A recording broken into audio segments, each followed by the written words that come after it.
Nega ayollar spiral ustidan homilador bo'lib qoladi? Nimaga bog'liq? Spiral bu homiladorlikdan saqlanish usuli. Har qanday homiladorlikdan saqlanish usuli Perli indeksi bilan baholanadi. Ya'ni homiladorlikdan qanchalik darajada saqlay oladi degan ko'rsatkich hisoblanadi.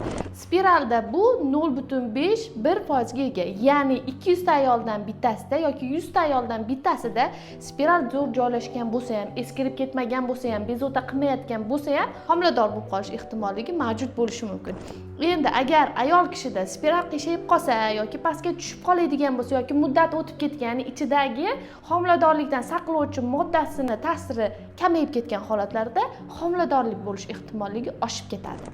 Agarda ayol kishida homiladorlik yuzaga kelsa, spiral qayerda joylashganiga bog'liq. Masalan, spiral agar pastga, bachadon bo'yniga yaqin joylashgan bo'lsa, uni olib tashlashimiz mumkin.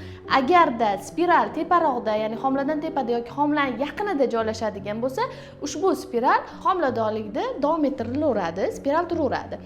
Faqat bitta narsa, spiral teparoqda joylashgan bo'lsa, ushbu homiladorlikda ozgina platsentada yallig'lanishlar yoki homila suvlari xiralash holatlari kuzatilishi mumkin. Shunga e'tibor berib turishimiz kerak.